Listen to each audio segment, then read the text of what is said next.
कर दो बस। अब ये अगर मान लो स्ट्रीमिंग में दिक्कत भी हुई ना बच्चे, थोड़ा सा मुझे लगता है बारिश के चलते नेटवर्क में इशू है, ऐसा होता नहीं है कभी, बट स्टिल हमने एक और काम किया है आज, लाइव स्ट्रीमिंग के साथ साथ हम अपने सिस्टम पे भी इसको रिकॉर्ड कर रहे हैं rather than just going for live streaming. So अगर दिक्कत हुई तो ये recorded video will be uploaded again on YouTube channel, so don't worry. If you are able to watch properly और दिख रहा है सब ठीक है तो आप ज्वाइन कीजिए, otherwise we'll upload today's video again, will just check the quality. Record होके अपने आप अपलोड हो ही जाता है यूट्यूब लाइव से, फिर भी अगर उसमें दिक्कत हुई तो हम जो अभी रिकॉर्ड कर रहे हैं वो आपको अपलोड कर देंगे यूट्यूब पे, ठीक है। So just try for 2-3 minutes, if it works out that's well and good. हमने अपनी तरफ से दोबारा भी चला लिया है लाइव को।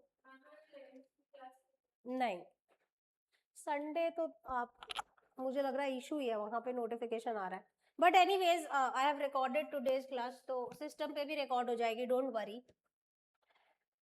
जितना आप सुन पा रहे हैं देख पा रहे हैं बच्चे, नेटवर्क का इशू है, I am helpless, sorry. Okay good, ठीक है। लैगिंग है, यस बच्चे, I understand your point, I truly understand बच्चे, आप जो भी सब मैसेजेस लिख रहे हैं, बट द प्रॉब्लम इज कि हमने अपनी तरफ से कोशिश कर ली है, हम रिकॉर्ड कर रहे हैं, दोपहर बाद हम इस वीडियो को दोबारा अपलोड कर देंगे जो सिस्टम पे रिकॉर्ड होगा, सो डोंट वरी, आपका लेक्चर मिस नहीं होगा, you will get the recording. Sometimes network don't work, थोड़ा हो सकता है बारिश वारिश के चलते हो प्रॉब्लम। चलिए जी स्टार्ट करते हैं। Question number 5, dissolution. Old furniture which had been written off in the books was sold for 20,000. आपके पास एक पुराना फर्नीचर था जो बुक्स में राइट ऑफ हो चुका था, अब वो डिसोल्यूशन के टाइम पे बिक गया, तो आपकी एंट्री बिल्कुल ठीक है, cash bank to realisation.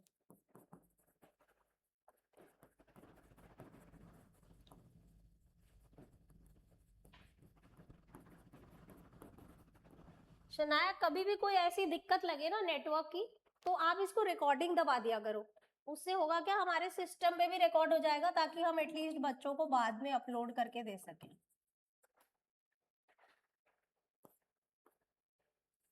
Next, Z, an old customer whose account of 10,000 was written off as bad in previous year paid 70% of the amount. ये कह रहे हैं आपका एक डेटर था जो कि बैड डेट्स हो गए थे पहले, ठीक है, अब वो आपको 70% अमाउंट आके दे गया, सो बताइए क्या करना होगा। यस, अमाउंट बता, yes good, cash bank account debited. बच्चों देखो, कोई चीज राइट ऑफ ही हो चुकी थी, हमारी बुक्स में वो एग्जिस्ट नहीं कर रही थी, बट डिसोल्यूशन के टाइम पे हमें 70% पैसे उसके रिकवर हो गए, सो एब्सोल्युटली करेक्ट आंसर बच्चे, good. Next, I don't know बच्चे कितना सुन पा रहे हैं मुझे ऑनलाइन आज, पर वैसे ना नेट सही चल रहा है, मतलब ऐसा भी हो सकता है कि यूट्यूब पर से ही इशू हो, ऐसा हो सकता है, आई डोंट नो, क्योंकि 2 बार से ऐसा हो रहा है यूट्यूब पे, पहले तो कभी नहीं हमें ये इशू आया, हो सकता है, बट कोई बात नहीं, चलो अगर इसमें वीडियो में दिक्कत हुई तो हम दूसरी अपलोड कर देंगे।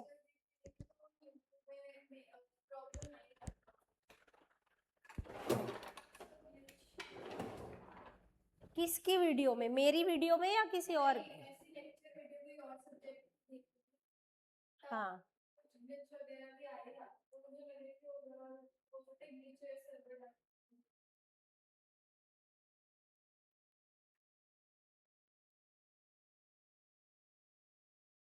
कंटिन्यूअस ये नोटिफिकेशन आ रहा है, आज तो प्रॉब्लम है आज कुछ। हाँ हाँ लेके जाओ, कोई बात नहीं। A agreed to take over firm's goodwill which was not recorded, very good, सारा सीख गई क्या परी? जब कोई एसेट पार्टनर ले जाता है तो एंट्री होती है पार्टनर टू रियलाइजेशन, और बाजार में बिक जाए तो कैश टू रियलाइजेशन। सो यहाँ पे ए इज कैपिटल,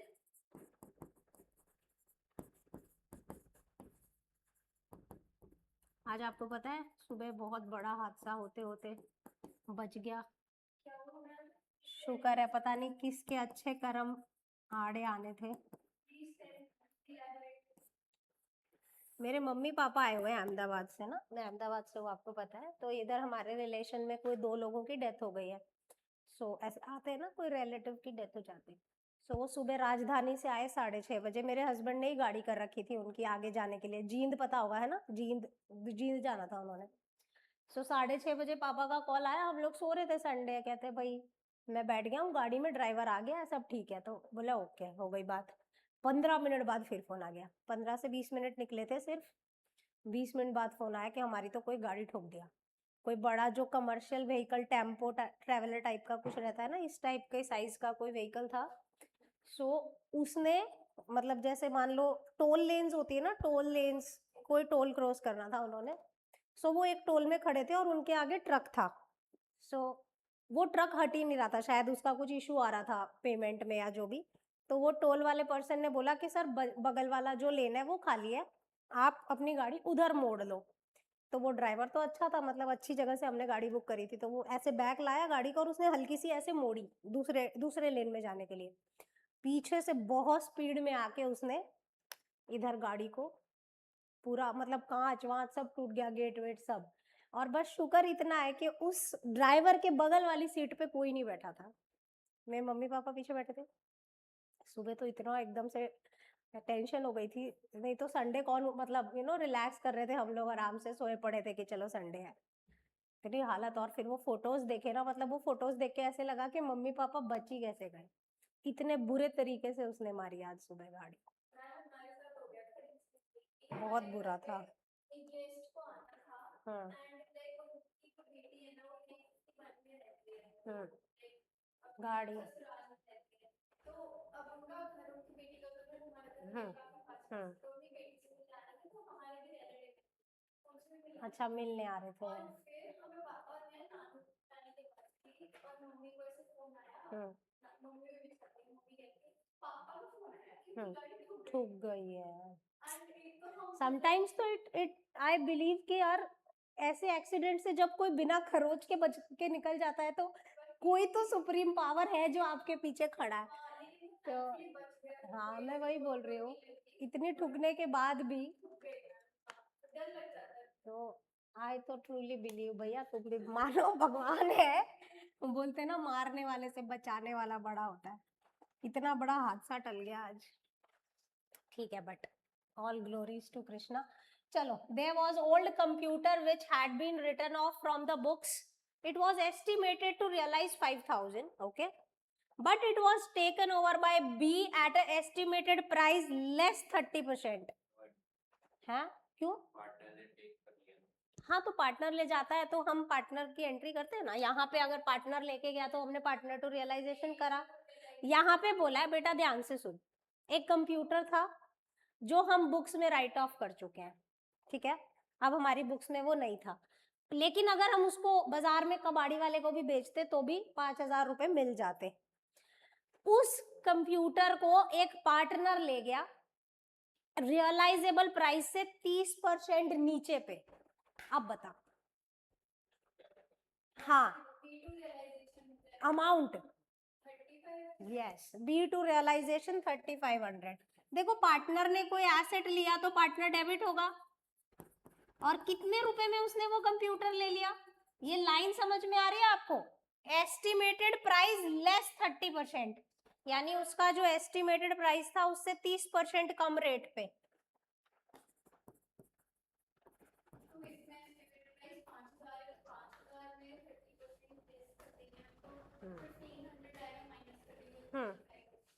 हाँ, 3500। जस्ट अ मोमेंट बच्चों, एक बार मैं यहाँ पे देखूँ नेट कौन सा कनेक्टेड है, यहाँ पे प्रॉपर 5G कनेक्टेड है।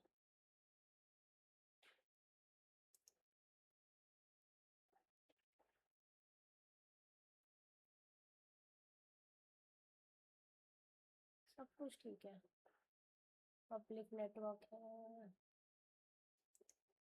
आई डोंट नो क्या इशू है। चल तो सब कुछ सही रहा है, यहाँ से तो कुछ समझ नहीं आ रहा कि कोई इशू हो, ऐसा कोई दिख ही नहीं रहा है मुझे। यूट्यूब पे क्या इशू हो रहा है पता नहीं। चलिए नेक्स्ट। बच्चों समझ आ गया? देखो समझ आया। तो नो एंट्री क्यों बोला? क्या सोच के नो एंट्री बोला? नहीं, नो एंट्री की सिचुएशन नैतिक कब होती है? ध्यान से सुनो। अगर तुमने कोई एसेट उठा के किसी लायबिलिटी को पे कर दिया, तो एक तरफ तुम्हारा एसेट जीरो हो गया, दूसरी तरफ तुम्हारी लायबिलिटी जीरो हो गई, तब नो एंट्री होती है। यहाँ पे तो ऐसी कोई बात ही नहीं है। यहाँ तो तेरे पास एक एसेट था जो बुक्स में रिकॉर्डेड नहीं था, अगर तुम उसको बाजार में बेचते तो कब 5-1 हजार रुपए उसके रियलाइज होने थे, पर उसको पार्टनर ले गया 30% लेस में, ये बोला हुआ है। ठीक, गुड।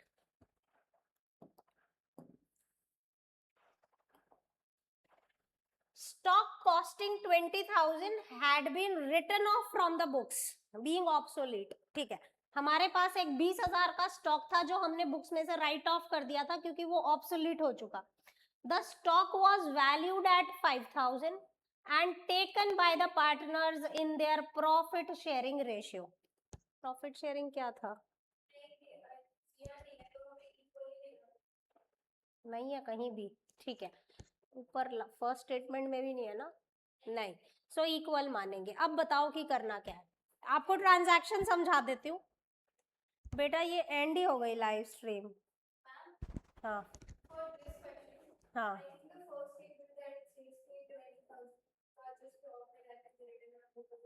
हाँ हाँ।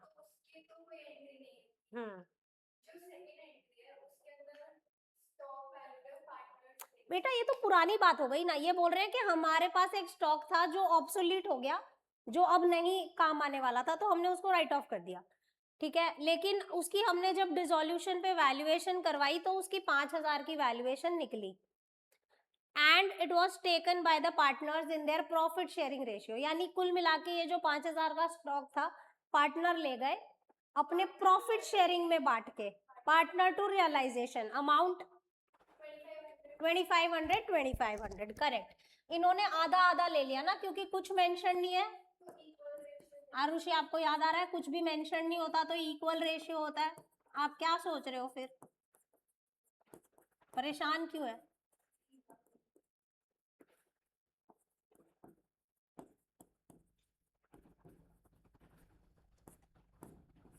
नेक्स्ट, इतना नोट कर लीजिए, फिर अगला ट्रांजैक्शन पढ़ते हैं। शनाया देखना यार, ये लाइव स्ट्रीम तो अपने आप एंड हो गई। चेक कर एक बार।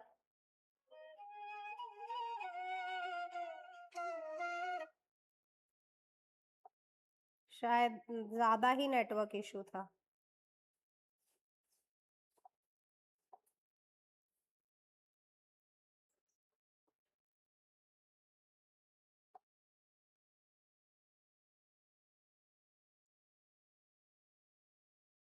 मत करो ना फिर बार बार ऑन, जब चल ही नहीं रहा है वो क्या ही फायदा है। छोड़ दो ना शनाया, हम अपलोड कर देंगे, मत करो। हाँ हाँ, ये एंड ही कर दो, बंद कर दो स्ट्रीमिंग। वहां से है ना स्टॉप स्ट्रीमिंग का ऑप्शन है, यू जस्ट क्लिक दैट। हाँ, हम आज वाली वीडियो को अपलोड कर देंगे यूट्यूब पे ना, जैसे ही क्लास खत्म होगी। ये वाला रिकॉर्ड तो हो ही रहा है, मिल जाएगी बच्चों को। ठीक है, कोई बात नहीं। चलिए, नहीं, they won't be able to read now. ये स्टॉप स्ट्रीमिंग और नॉट येट स्टॉप्ड। हाँ तो देन तो close it. No no sense of writing them. Okay next. Machinery transfer to realization account was 6 lakh. Machinery transferred to realization account was 6 lakh, which was given to a creditor at a discount of 20% in settlement. अब तो थोड़ा दिमाग लगा इसमें, जो बोल रहा था, सोच क्या करना है। एक और इसने स्ट्रीमिंग डाल दी क्या है?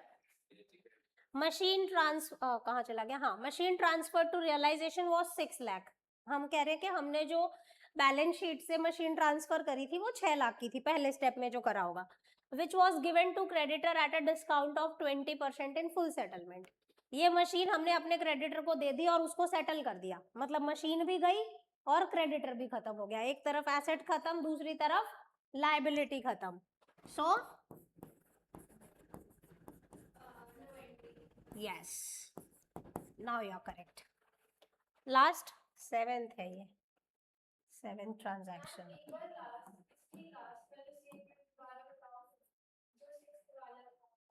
ये देख, machine transfer to realization account was 6 lakh, यानी हमने जो, जब हम सब पहले स्टेप में सबसे पहले एसेट ट्रांसफर करते हैं तो ये कह रहे हैं कि हमने 6 लाख की एक मशीन ट्रांसफर करी थी, which was given to a creditor, और ये मशीन हमने अपने क्रेडिटर को दे दी 20%, सेट लाइबिलिटी खत्म हो गई। बात समझ में आ रही है? 20% के डिस्काउंट पे, यानी 6 लाख का 20% होता है 1/20, 480 की वैल्यूएशन पे हमने ये मशीन उसको क्रेडिटर को दे दी, तो मशीन भी गई, जीरो हो गई, और क्रेडिटर भी जीरो हो गया। तो जब दोनों जीरो हो गए, in that case no entry, right. A firm had a stock of 5 lakh, 70% of the stock realized 100%, 10% of the remaining stock was obsolete and balance stock was sold for 110 of the value, 110% of the value. Shanaya, एक ना मैं अभी इसकी setting देख रही थी wifi की, तो उसमें आ रहा है कि ये पब्लिक नेटवर्क है, जो वाईफाई है उसको प्राइवेट करके देखे।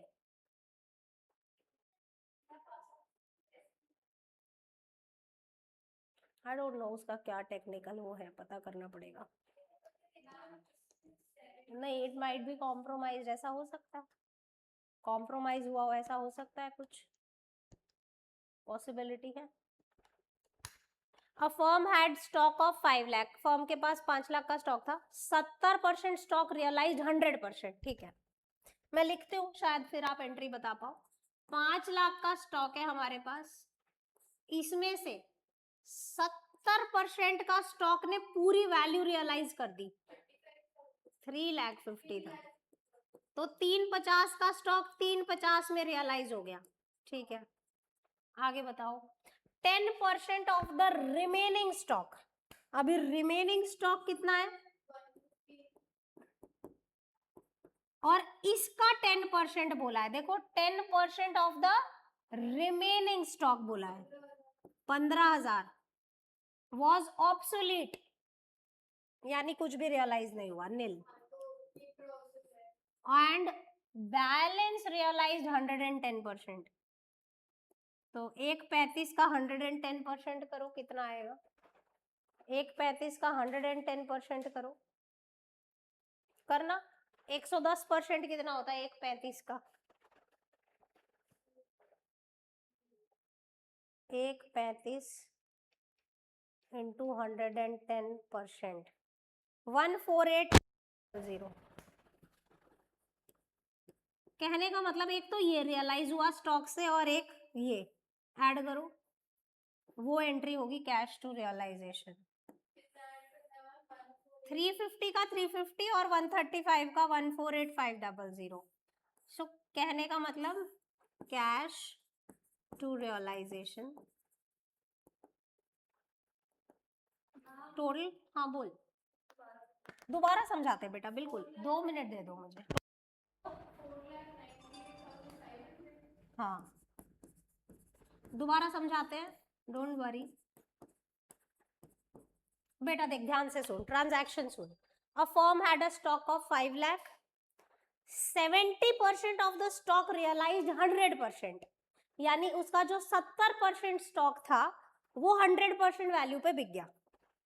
70% हो गया 3.5 लाख, 5 लाख का 70% कम्स टू 3,50,000, वो 100% रियलाइज हो गया, यानी 350 का 350 हमें रियलाइज हो गया। आगे पढ़ूं, इतना क्लियर है बेटा जी, good.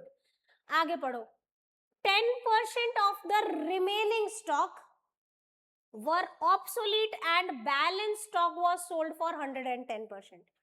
10% of the remaining stock बोला है, तो 3.5 लाख तो यहाँ रियलाइज हो गया 70%, अब बचा कितना 30%, 30% 1.5 लाख रुपए होता है, इसका 10%, 10% ऑफ द रिमेनिंग बोला है, यानी इसका 10% ऑब्सोलीट हो गया। बात समझ में आ रही है? ऑब्सोलीट हो गया मतलब अब हमें कुछ भी नहीं मिलेगा, सो दिस बिकम्स नील। आगे पढ़ो, and the balance stock was sold for 110% of the value, तो बैलेंस कितना है बेटा जी 135. इट वॉज सोल्ड एट 110%, यानी 100 रुपए की चीज 110 में बिक गई। तो अगर एक 35 की थी तो कितने में बिक गई? 148,500। तो आप इसे और इसे जोड़ लीजिए, ये आपका स्टॉक का रियलाइजेशन वैल्यू है। So in total you realise 350 plus 148, that comes to 498,500. Got it? Shall I explain again? Good.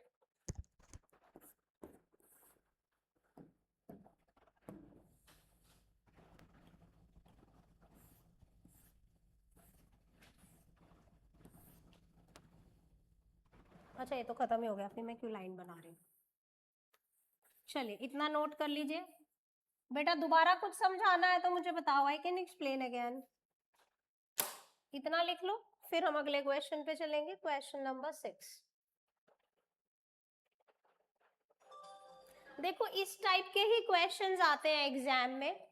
Exam की अगर हम बात करें तो ऐसे ही क्वेश्चंस आते हैं कि आपको 6-7 जर्नल एंट्रीज करनी होती हैं।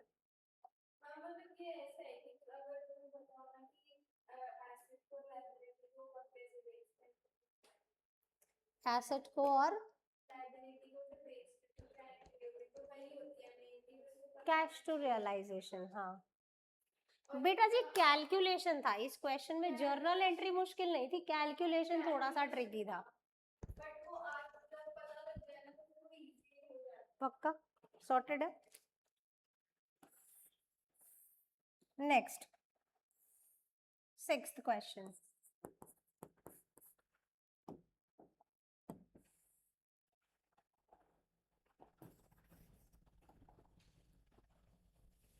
पास journal entries for the following transactions. Format बनाएंगे बच्चों। हमारी कोशिश है कि जल्दी से जल्दी डिसोल्यूशन को खत्म करके शेयर कैपिटल शुरू किया जाए, अ वास्ट चैप्टर, ठीक है।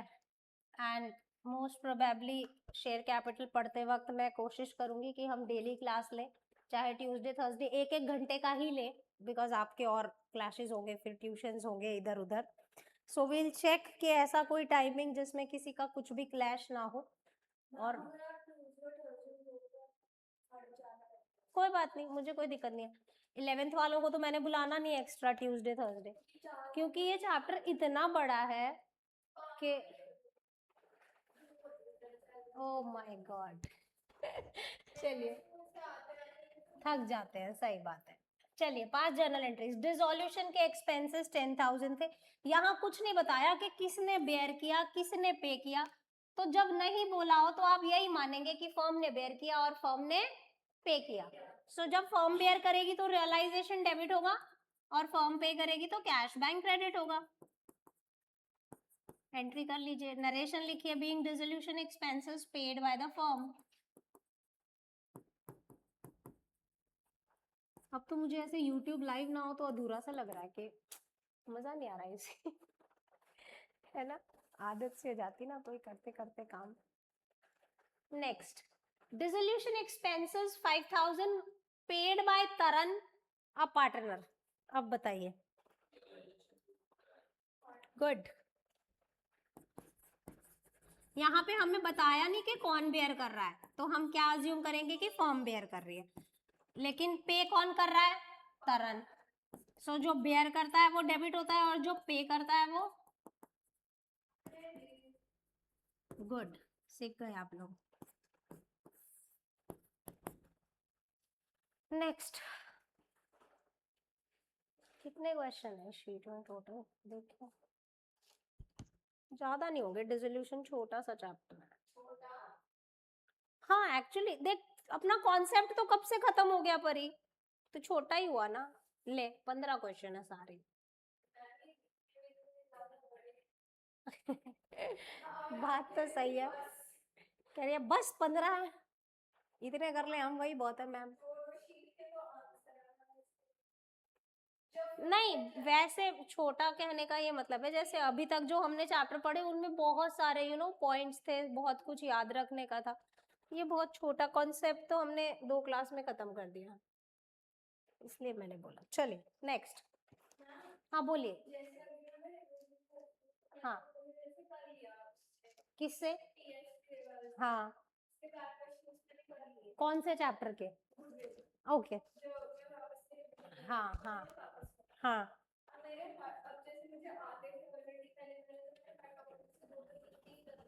हाँ।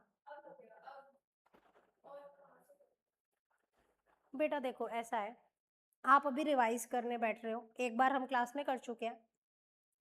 जब भी आप रिवाइज करने बैठ रहे हो, खुद से क्वेश्चन सॉल्व कर रहे हो, जो क्वेश्चन ऐसे हैं कि आपसे इजीली सॉल्व हो गए, मतलब आंख बंद करके आप ऐसे क्वेश्चंस को सॉल्व कर सकते हो, तो उनको छोड़ दो। जिस क्वेश्चन में आप अटक गए, थोड़ा सा भी अटक गए कि यार ये कैसे होगा, यार ये तो मुझे सोचना पड़ रहा है, जस्ट मार्क इट, ठीक है, कि भाई ये ऐसे क्वेश्चन है जिसमें मुझे थोड़ा सा सोचना पड़ा, बाकी मेरे अंदर इनबिल्ट हो गया है कि मेरे को आता है, आई कैन डू दैट। तो ऐसे क्वेश्चंस को मार्क कर लो, और जब आप पेपर देने जाओ तो उन्हीं क्वेश्चंस को देखो, क्योंकि 3 किताबें अकाउंट्स की, ये पॉसिबल नहीं है कि आप लास्ट मोमेंट पे सब कुछ देखो। फर्स्ट थिंग, तुम्हें ये पता होना चाहिए कि तुम्हें कहाँ कहाँ प्रॉब्लम्स हो रही है, वही देखो। दूसरा, तुम्हारे पास कॉन्सेप्ट की समरी होनी चाहिए, जो मैंने बना के दे रखी है, उसकी मेहनत तुम्हें करनी नहीं, ठीक है। सो ये 2 बातें ध्यान रखोगे तो अकाउंट्स तुम्हारे काबू में आ जाएगा। हाँ हाँ हाँ, वो उनको बार बार प्रैक्टिस करो। आपको लगता है कि भाई मैं तो इसमें गलत कर रही हूँ, मेरे से तो नहीं हो रहा है, मैं बार बार, मेरे को मैम को मैसेज करना पड़ रहा है कि ये कैसे होगा, सो प्रैक्टिस दैट। हम्म हम्म हो गया, हो गया था, गुड। और आप लोग टीएस के पीछे के क्वेश्चन कर रहे हो ना टाइम टू टाइम, जो जो हम यहाँ पे कवर, कितने कर लिए तूने बताना है, सुना नहीं ना तूने, है ऐसे बोल रहा है, कितने क्वेश्चन किए तूने टीएस के पीछे के? तो मैं चलूं घर, मैं कर दूं? है, कह रहा आप कर दो। आप कहाँ पहुंचे? 3? तो उसके बाद तो 4 और हो गए। तुम बताओ।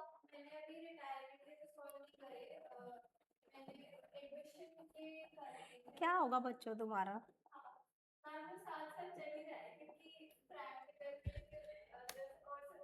सही बात है, बहुत लोड है तुम्हारे सर पे। चलो, dissolution expenses 5000 were paid by the firm on behalf of Madan, यानी पे मदन को करने थे लेकिन पे फर्म ने किए। बताओ। Madan to cash, very good. जो बेयर करता है वो डेबिट होता है ना, तो मदन ने बेयर कर रहा था तो मदन डेबिट हो गया, और पे किसने किया? फर्म ने। तो जब फर्म पे करती है तो कैश बैंक क्रेडिट करना ही होता है, so Madan to cash bank, very good answer बच्चे। पढ़ रहे हो मतलब आप घर जाके, या तो मैं बहुत अच्छी टीचर हूँ, एक बात तो है ही, है ना। कौन सी वाली सच है ये बताओ? दोनों ही सच है कि आप टीचर भी अच्छे हो और मैं घर जाके भी पढ़ रहा हूँ, very good. Okay, next. Pawan, a partner was paid remuneration including expenses 20,000 to carry out the dissolution of the firm। पहले इस लाइन का मतलब समझो कि एक पार्टनर है पवन, हमने उसको बोला कि भाई हम तेरे को 20,000 रुपए देंगे इंक्लूडिंग एक्सपेंस, उसके बाद तू जाने, तेरा काम जाने, काम भी तेरे को करवाना है, खर्चा भी तेरे को करना है, तेरी पॉकेट्स, 20,000 से ऊपर फर्म कुछ भी नहीं देगी, ये डिसाइड हुआ। Pawan, a partner, was paid remuneration including expenses of 20,000 to carry out dissolution of the firm. Actual expenses were 10,000, ठीक है। Expenses incurred were paid by Pawan। बताइए, कह रहे हैं कि एक्चुअल एक्सपेंस 10,000 आए और वो पवन ने पे कर दिए, और पवन को ही पे करने थे कितना? दोबारा सोच, एंट्री ठीक है तेरी, अमाउंट दोबारा सोचो बच्चों। हाँ देखो, दोबारा समझो बेटा, जो आपने गलत आंसर दिया मैं उसको समझाती हूँ कि क्या गलती हो रही है आपसे। आपको बेटा जी इतनी लाइन समझ में आई कि पवन को ये बोला गया है कि फर्म तुम्हें 20,000 रुपए देगी, उसके बाद तुम जानो, तुम्हारा काम जाने, खर्चे भी तुम बेयर करोगे, इंक्लूडिंग एक्सपेंस हम पे कर रहे हैं। अब यहाँ पे नेक्स्ट लाइन में बोला है एक्चुअल एक्सपेंसेस 10,000 हुए जो कि पवन ने पे किए। अब आपको एक केस याद है, expenses borne by partner and paid by partner की नो एंट्री होती है, से यस। अब ये जो 10,000 के एक्सपेंस है पवन को बेयर करने थे और पवन ने ही पे किए हैं, सो ये वो वाला केस है, expenses borne by partner, paid by partner, no entry. लेकिन जो 20,000 रुपए फर्म बेयर कर रही है बेटा जी, वो तो देगी ना, उसके पैसे तो देगी पार्टनर को, और पार्टनर को देने के लिए क्या करते हैं, उसके कैपिटल में क्रेडिट करते हैं। तो 20,000 फर्म डेबिट करेगी क्योंकि वो बेयर कर रही है। कहाँ डेबिट करेगी, रियलाइजेशन। तो realisation to Pawan's capital and the next half no entry, expenses borne by partner and paid by partner. बात समझ में आ गई या दोबारा बताऊं बेटा आपको? कोई शंका है, समस्या है तो बता। आप लोग लंच करके आए हो कि भूखे आ गए हो सब?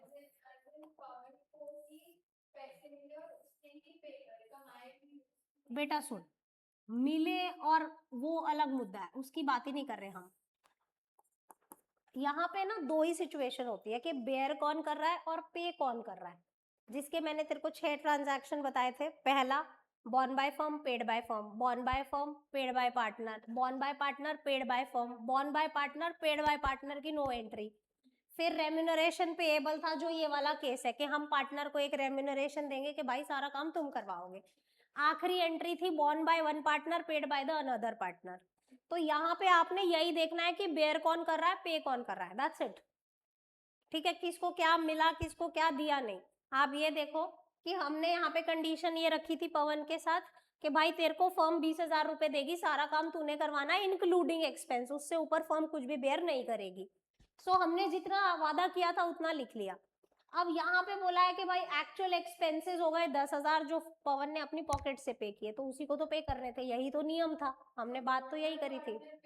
Born by partner paid by partner हो गया, नो एंट्री हो गई। हाँ सिंपल। तो इसमें दो चीजें हैं बेटा जी, एक की एंट्री है, दूसरे की एंट्री नहीं है। दोबारा बताना है। Dissolution expenses were 8,000, out of the said expenses 3,000 were to be borne by the firm, okay, and the balance by Ravi, a partner. 8,000 are paid by the firm. करो कोशिश, बोल, सोचो। मैं हिंदी में ट्रांजैक्शन समझाऊं आपको, फिर आप कोशिश करना। डिसोल्यूशन के एक्सपेंसेस कितने हुए, 8,000। Out of the said 3,000 were to be the borne by the firm, यानी हमारे जो टोटल डिसोल्यूशन के एक्सपेंसेस हैं उसमें से 3,000 रुपए फर्म बेयर करने वाली थी, बाकी के पार्टनर को बेयर करने थे। किसको, रवि को। कौन से पार्टनर को बेयर करने थे, रवि। 3,000 रुपए तक फर्म बेयर करने वाली थी, तो टोटल एक्सपेंस हमारे कितने हुए, 8। 8 में से 3 तो फर्म बेयर करने वाली थी, तो बचा हुआ कितना है जो रवि को बेयर करना था, 5 से। यस, कितनी बात समझ में आ गई। फर्म पेड द 8,000 एक्सपेंस, यानी ये पूरे के पूरे पे किसने किए, फर्म ने। अब आप ये देखो कि 8,000 के टोटल एक्सपेंस है, जिसमें से 3,000 का एक्सपेंस ऐसा है जो फर्म को ही पे करना था और फर्म ने ही पे किया, फर्म ही बेयर कर रही थी, फर्म ने पे किया, तो उसकी एंट्री हो गई रियलाइजेशन टू कैश बैंक, है ना। दूसरे 5,000 ऐसे हैं जो पार्टनर को बेयर करने थे लेकिन फर्म ने पे किए, तो एंट्री क्या बनी, borne by partner paid by firm, partner to cash, say yes. दो एंट्री बनेगी।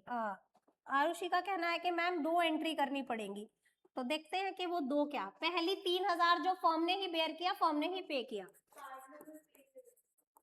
इतनी बात समझ आ गई तुमको कि 3,000 रुपए फर्म ने ही पे करने थे और फर्म ने ही पे किए हैं।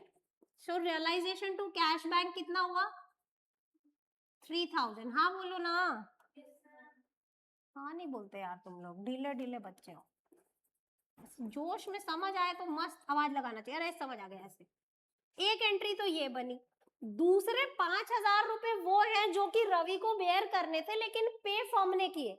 सो situation is borne by partner but paid by the firm, say yes. So that comes to Ravi to cash bank. हाँ बोलो, अब समझ आया। अभी अभी दोबारा समझाती हूँ, कोई बात नहीं, चिंता मत कर, तेरी मैम के अंदर बहुत पेशेंस है। अब बच्चों चाहो तो ये 2 एंट्री कर लो, चाहो तो इसे कंबाइंड कर दो। कैश बैंक दोनों में ही क्रेडिट हो रहा है, सो आप इसे कंबाइन एंट्री भी कर सकते हैं। Arushi don't worry, I will explain again. नहीं सुनो, रियलाइजेशन उतनी ही अमाउंट से डेबिट होगा जितना फर्म बेयर करने को तैयार है। वो कितना है? 3000। रवि के बिहाफ पे कितना पे कर रहे हैं हम? 5000। देखो ये डेबिट कर लिया, ये डेबिट कर लिया, और दोनों का क्रेडिट तो सेम है। सो टू कैश बैंक 8000। ठीक है, मिसिंग। अब बताओ क्या कंफ्यूजन है आपको? आस्क अगेन, कहाँ पे क्या समझ नहीं आ रहा? हाँ ओके, मेरे को क्रक्स बता। एक्सपेंसेस की जहां बारी आती है, ये क्रक्स तेरे को पता है ना, जो बेयर करता है वो डेबिट होता है और जो पे करता है वो क्रेडिट होता है। इतना, इससे तो कोई डाउट नहीं है तेरे को। ठीक है, अब ध्यान से दोबारा पढ़। डिसोल्यूशन के एक्सपेंसेस 8000 थे। Out of the said expense 3000 were to be borne by the firm. Total 8000 में से बात ये हुई है कि फर्म जो है वो सिर्फ 3000 तक के एक्सपेंसेस को बेयर करेगी, उससे ऊपर नहीं। And the balance by Ravi, तो बैलेंस जो भी खर्चा होगा कौन बेयर करेगा? रवि। इतनी बात समझ में आ गई? टोटल हमारे खर्चे 8 के हुए, जिसमें से फर्म 3 का बेयर करने को तैयार है, तो बचा हुआ 5 किसको बेयर करना पड़ेगा? रवि को। 8000 are paid by the firm. पूरा का पूरा 8000 का एक्सपेंस फर्म ने पे किया है। समझ में आई अब बात? तो अब इसमें बेटा दो एंट्री, आप इससे तो अग्री कर रहे हो मिस सिंह, आप कह रहे हो कि मैम ये एंट्री तो मुझे समझ आ गई कि 3000 रुपए फर्म को बेयर करने थे, फर्म ने पे कर दिया, मुद्दा खत्म, रियलाइजेशन टू कैश बैंक। दूसरे 5000 बेटा जी रवि को बेयर कर रहे थे, लेकिन यहाँ पे पे फर्म ने किया, पूरा का पूरा 8000 रुपए फर्म ने पे किया। से यस। तो ये 5000 रुपए के लिए केस कौन सा बना? Borne by Ravi, paid by the firm. Say yes, borne by Ravi. तो जो बेयर करता है वो डेबिट होता है, और जो पे करता है वो, तो फर्म पे कर रही है तो कैश बैंक क्रेडिट होगा। अब इन दोनों एंट्रीज को जोड़ ले। अगर तेरे को जोड़ के नहीं समझ आती तो ये भी ठीक है। अगर तुमने शुरुआत में बोला था कि मैम 2 एंट्री करो, तो even this is okay if you are not getting this. बाकी इसमें कुछ किया नहीं है, दोनों क्रेडिट सेम थे कैश बैंक, तो मैंने ऐड कर लिया, 8 लिख लिया, और ये दोनों डेबिट के डेबिट लिख दिए। लिख लो, दोनों लिख लो, कंबाइंड भी लिख लो और अलग अलग भी लिख लो।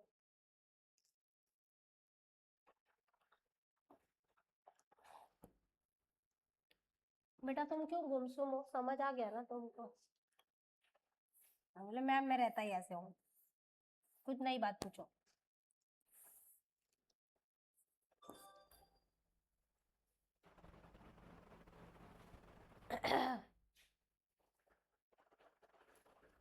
तू है ना थोड़े दिन, जो मेरी छोटी गुड़िया है ना अभी का, उसके साथ रह, फिर तू भी उसकी तरह बोलने लगेगा। वो चुप ही नहीं होती भाई साहब, चुप ही नहीं होना उसको। ऐसे लगे थोड़ी देर थक जा यार, थोड़ा चुप हो जा यार, नहीं बोलना है मुझे तो।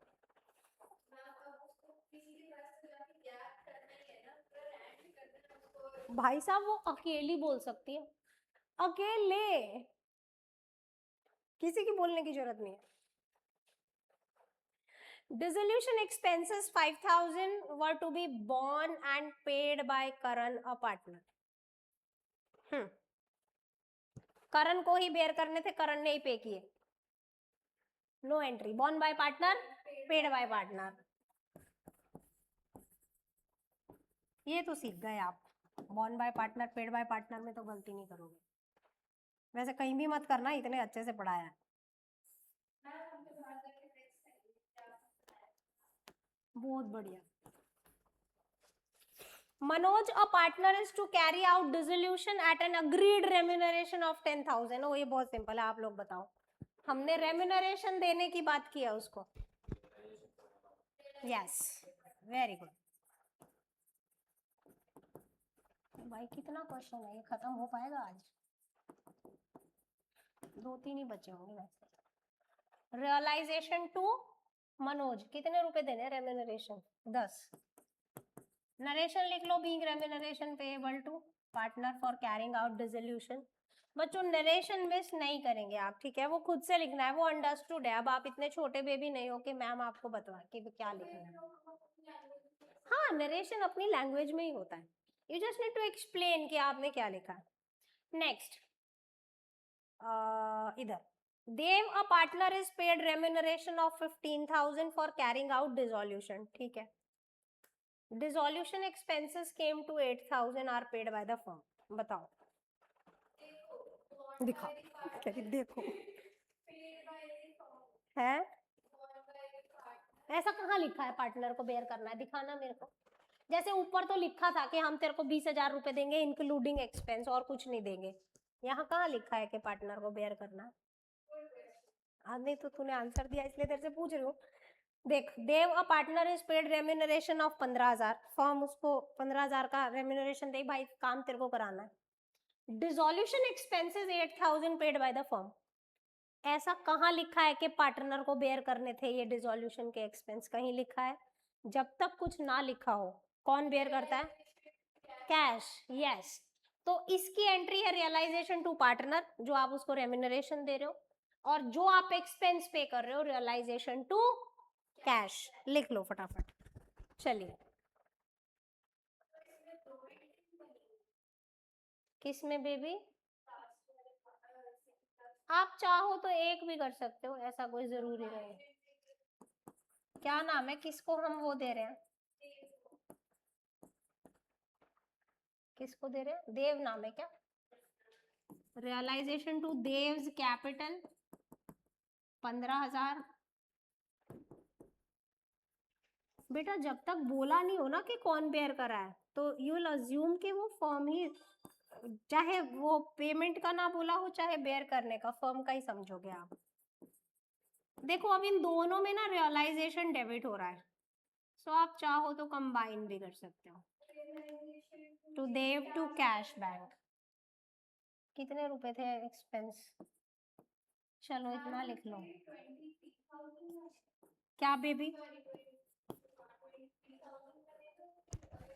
हाँ हाँ 23,000 बनेगा, सही कह रहे हो बिल्कुल।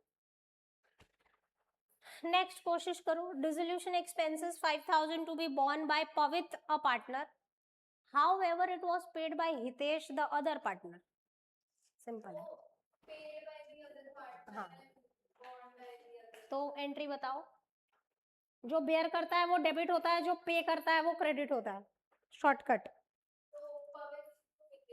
यस।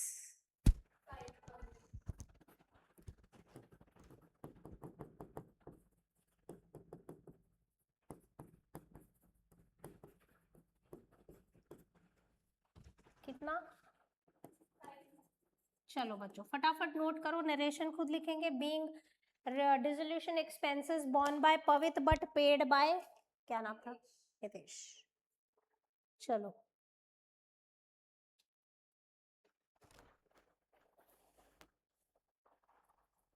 छोटा क्वेश्चन होगा, 4-5 ट्रांजैक्शन तो कर ही लेते हैं। हाँ हो जाएगा, 1 2 3 4 5 6 6 ही है, कर लेते हैं फटाफट। इतना नोट कर लो, एक क्वेश्चन तो और हम कर लेते हैं। Question number 7, so almost half done. बच्चों अब आप देखो ऐसे ही क्वेश्चन आते हैं, बहुत चांसेस हैं, high chances, often asked question, ये जर्नल एंट्री होती है डिसोल्यूशन से। शॉर्ट 6 नंबर आते हैं अगर ढंग से पढ़ा। 1 नंबर की एक एंट्री, 6 नंबर आते हैं। हाँ तो 6 ट्रांजैक्शन दिए होंगे ना परी। अरे अगर ऐसा पूछा तो बोल रही हूँ। हाँ, अगर फिर फुल फ्लेज में अगर मान लो रियलाइजेशन अकाउंट बनाने को पूछा तो अकॉर्डिंगली वो होगा। Got it?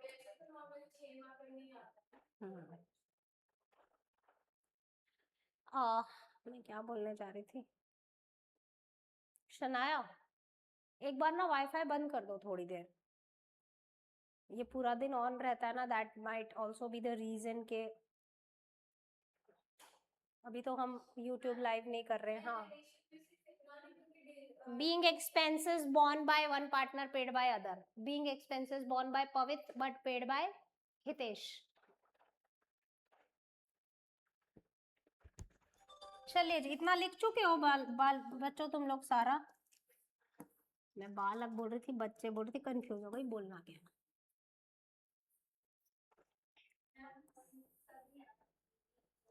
ठीक बात। क्वेश्चन 7 आएगा ना? सोनू, सोनू वाला क्वेश्चन है। Pass necessary journal entries of the following transactions on dissolution of the partnership firm of Meeta and Sonu। after the various assets other than cash and third party liabilities have been transferred. ये कह रहे हैं कि हम asset और liability transfer कर चुके हैं, उसके बाद के ट्रांजैक्शंस ये हैं, आपको एंटर करने हैं. Let's see. 6 ही है बच्चों, 1 2 3 4 5, ओनली 6 ट्रांजैक्शंस, जल्दी से हो जाएगा. अभी हमारे पास है 7-8 मिनट, तो हम कर ही लेते हैं. चलिए.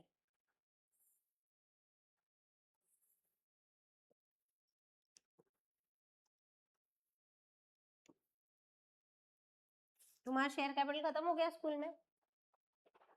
है? अच्छा, गुड. सब आ गया समझ? 4 फीचर, री इशू, थोड़ा थोड़ा आ गया. Good. Creditors of 90,000 took over land and building of 2 lakh in full settlement. वाह, नो एंट्री. हमारी 2 लाख की बोले गए बिल्डिंग 90,000 की सेटलमेंट में. कोई बात नहीं.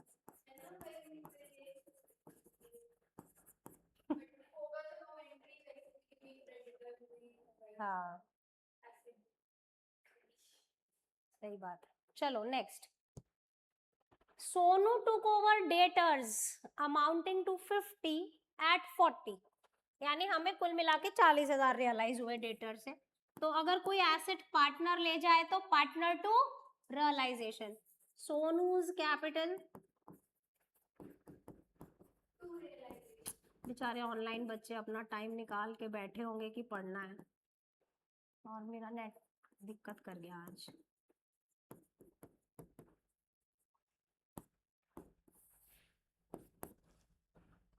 Realisation expenses 1800 were paid by Sonu. कैसे? एक्सप्लेन. ऐसा है कि बेयर किसने करे हैं? ठीक, correct, perfect answer.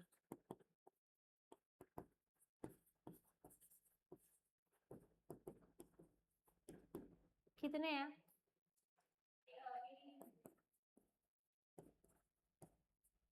Next. A machine which was not recorded in the books was taken over by Meeta at 11,000 while its expected market value was 15,000.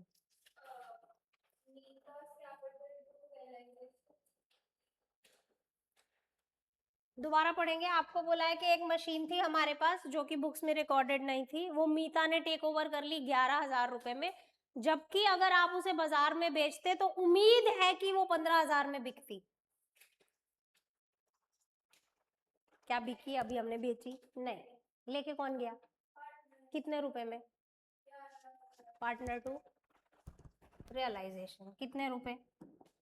अब वो कितने में बिकती वो एक अलग मुद्दा है, ठीक है. हाँ, तो जो अभी फिलहाल हुआ है हमें तो उसी की एंट्री करनी है. हाँ हाँ बिल्कुल.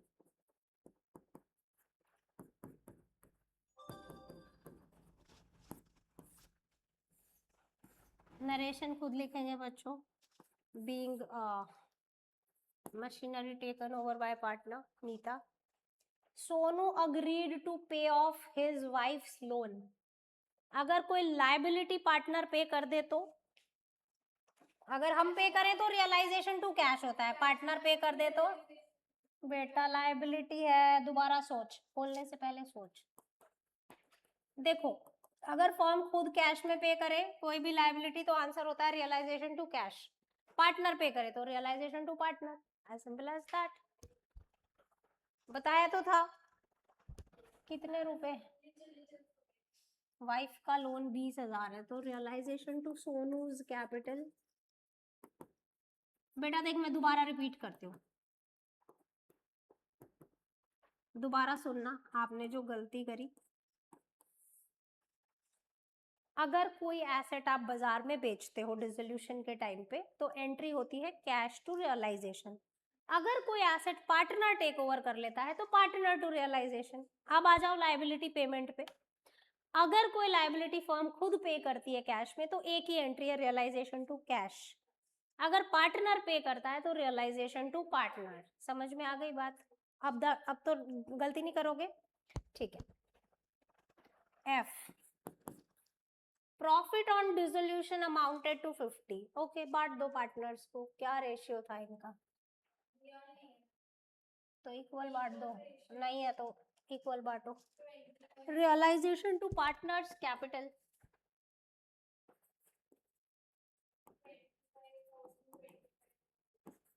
क्या नाम थे? नीता और सोनू। हाँ, तो आधा आधा बांट दो because you don't have ratio.